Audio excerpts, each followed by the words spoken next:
I felt his hands pause for just a moment, like he knew things had gone too far. But I didn't stop him. I didn't even flinch. After cheerleading practice, my legs were sore, so I asked my stepdad, Kennedy, to help me stretch. That's all it was supposed to be, just stretching. But when he started massaging me slower, deeper, almost too carefully, a warmth spread through me, something I hadn't felt in years. And that night, I returned the favor. If you think that sounds crazy, just wait until you hear what happened next. Because nothing that followed was innocent. And the guilt? It didn't hit me right away. It came much, much later. Stick with me until the end. If you've ever been caught in a moment where the lines between comfort and something more became blurry, this story is for you. To all our loyal listeners, thank you. Your support means the world. You keep this space alive, where we share raw, honest, emotional stories without filters. And if you're new here, welcome. Hit subscribe and turn on notifications, because we share new true emotional infidelity stories every single day, stories that touch the heart, test boundaries, and reveal the hidden sides of desire, betrayal, and regret. Now let's rewind. This is Claudia's story. It started long before that night on the couch. My name is Claudia. I'm 22. And if you told me a year ago I'd be hiding something like this, I would have laughed in your face. I grew up fast. My mom remarried when I was 15. That's when Kennedy came into our lives. He wasn't just a stepdad. He was calm, present, and always supportive in ways my real dad never was.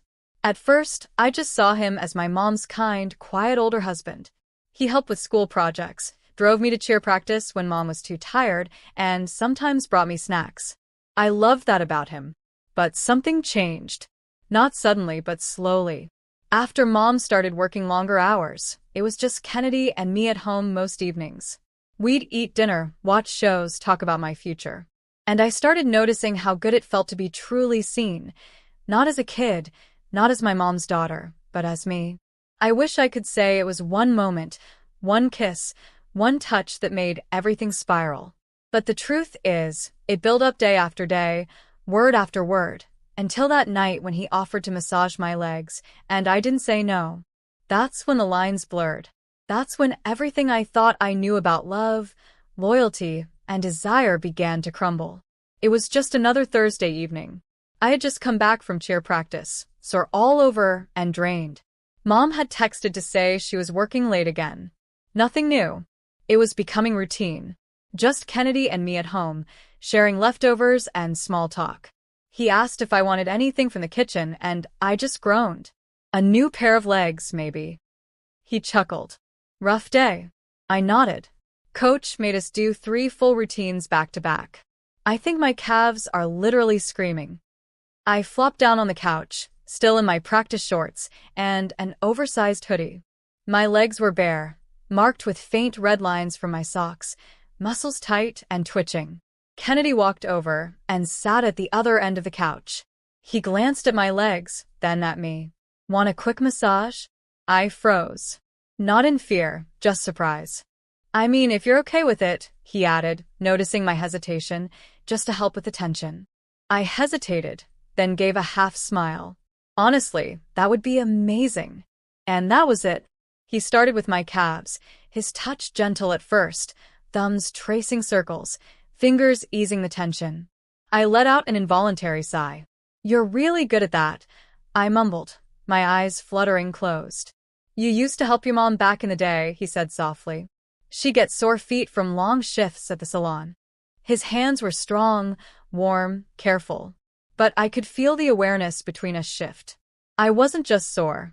I was present. Every inch of his skin against mine. Every brush of his knuckles that lingered just a little too long. It felt charged. He didn't say anything inappropriate. He didn't touch anywhere he shouldn't have.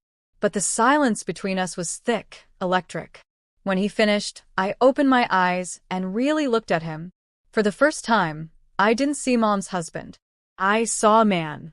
Someone who noticed when I was tired, who asked how my day went, who touched me with care. And then the strangest thing happened. I wanted to return the favor. I don't even know where the words came from. Maybe I was just trying to keep the moment alive. Maybe part of me had already crossed a line in my heart. Want me to do yours now? I asked, half joking. His eyes searched mine. Only if you want to, he said quietly. And I did. Not because I had to, not out of guilt, but because in that moment it felt like something we both needed. And neither of us could take it back. That night, I couldn't sleep. Not because of anything loud or dramatic, but because of how quiet it was.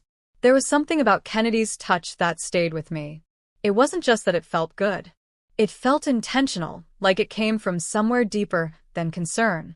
I curled up in bed, staring at the ceiling fan, replaying that moment over and over in my head.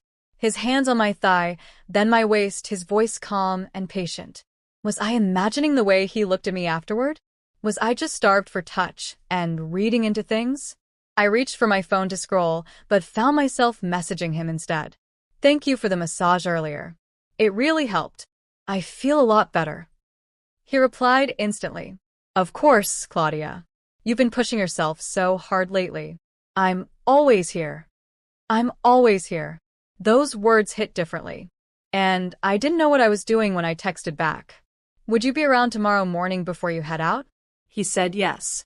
The next day, I came downstairs early, hair brushed, light makeup, casual but cute. I wasn't sure what I wanted, but I knew I didn't want to avoid him. He was already in the kitchen, fixing coffee. He smiled when he saw me. Early bird today. I smiled back. Couldn't sleep. He offered me a cup, and we stood there in silence for a moment. But there was electricity in the air. He was close. Too close. And for some reason, I didn't step back. Your neck still stiff? He asked, gently touching the side of it. I nodded a little. That touch lingered. Not creepy, but saying, I see you. For the first time, I saw him not just as my stepdad, but as a man. A man who looked at me with softness and hunger mixed together. A man who hadn't been touched in years since Mom passed. A man who had taken care of everyone but himself. He stepped closer. Do you trust me? He asked. I swallowed hard. My heart pounded. Yes. That moment felt like the beginning of something neither of us could undo. But if you think that was the moment the line was crossed, you're wrong. That came later. And when it happened, there was no going back. It started with silence. He was in my room, not because he meant to be. I had called out. My leg cramped again while I was stretching. He came in half asleep, hair messy, wearing only gray joggers. Are you okay? He asked, voice low and rough from sleep. I nodded, trying not to stare at his chest. Just leg cramp again. I'm fine now. But I wasn't fine. Not because of the pain, but because of what I was feeling. He walked over, kneeling at my bedside, gently lifting my leg with both hands. You always try to do too much, he whispered, pressing into my calf. I closed my eyes. His hands were warm, firm, knowing, too knowing. He looked up at me. Want me to keep going? I didn't say yes. I didn't say no. I just leaned back into the pillows and let it happen. His hands moved slowly up my thigh, kneading every knot and hidden ache. My breath grew shallow. Tell me if it's too much, he whispered. I didn't say anything, because in that moment, all the guilt I was supposed to feel vanished.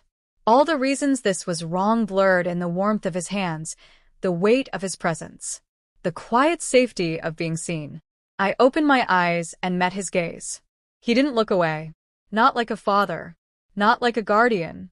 Like a man. I sat up slightly, my knees brushing his chest. Why are you looking at me like that? I asked, barely above a whisper. He swallowed hard. Because I can't help it. A long silence. Then I leaned forward, not out of courage but surrender. He didn't kiss me right away. He just touched my face slowly, reverently, like I was fragile and broken. He didn't want to be the one to break me more. Then he kissed me, soft, careful, like a secret begging to be kept. And I kissed him back. I didn't stop, even though I should have. Even though every part of me knew this was a door I could never close again.